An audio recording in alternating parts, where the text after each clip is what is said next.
Neil, obviously first and foremost, obviously big news today that Ryan Barnett's departed the club for Wrexham. Yeah, obviously from our point of view, we're disappointed to lose such a good player. He's been fantastic for us.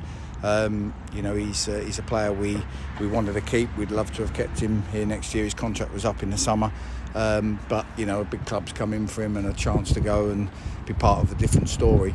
And we've always got to balance it up as a club to try and keep our best players, but try and not stand in the way if an opportunity comes that's right for both parties. And this one, with 2 or 3 months to go of the season, probably comes under that category. And we've had discussions, board management, about it. And in the end, all we can do is thank Barney for his efforts, wish him all the best, and I certainly hope from a manager's point of view that I get to stay in touch with him. Obviously, I suppose it's a move that in the end suited all parties, but I suppose it gives us a little bit of a selection headache for tomorrow, I suppose. Yeah, listen, we feel that we can cope with his departure. We've got Josh Kelly's been waiting in the wings and chomping at the bit. We've got Dallow, we've got Bart, we've got Becky. Justin Donowa has had to play out of position lately, so it does bring. We've got options to do different things, considering what we want to do. But I think at the end of the day, we've been through a run of 5 weeks with just Saturday, Tuesday, and we're getting to the first point where we go Saturday for a break, and then we go Saturday, Tuesday again. So this week, hopefully, we can try and refresh the bodies. But we've got one more big effort on Saturday before we can do that. Just the news of another departure as well. Obviously, Ethan Vaughan on a 28-day loan to Stourbridge. Just explain the thinking behind that one as well. Yeah, I think both with Ethan and Callum Whelan. Callum Whelan come to see me and he wanted game time, and our midfield was looking strong.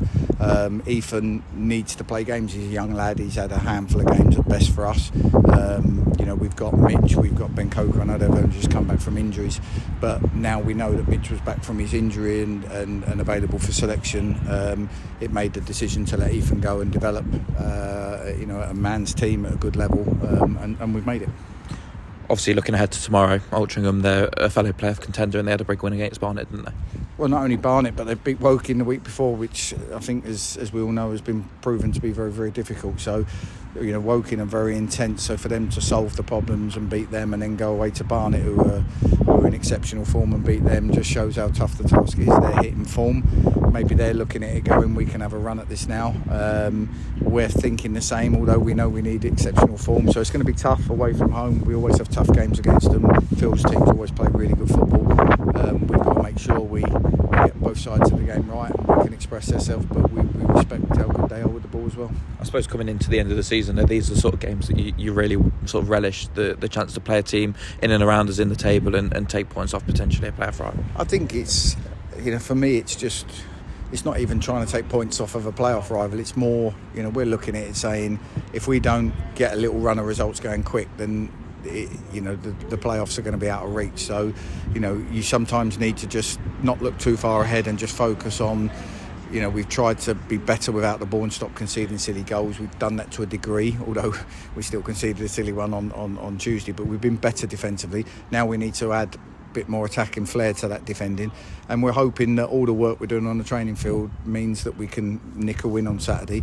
Then we go at home next week and we can try and nick another win, and before you know it, you're not looking too far ahead, but you're sort of looking around going, okay, here we go. But it's got to start somewhere, and we haven't got many more opportunities, so tomorrow's the best opportunity to start it. Absolutely. And just finally from me, obviously the fans forum last night, it's obviously a good chance for you to communicate with the fans and the club to communicate with the fans, and it was a good evening, wasn't it? Yeah, it's great. I was expecting a few more tougher questions, to be fair, and rightly so. I don't mind having some tough questions. We talked about the form and the fact that we're all frustrated and disappointed with it and stuff like that, so it's good for me to talk through stuff. I'm always the first to hold my hands up if the team's not doing what we expect it to do, but the one thing that we all know is we're all giving our all. We're all really trying to rectify it. We're all really trying to kick on and try and have an exciting end to the season, so we'll continue to keep trying to do that.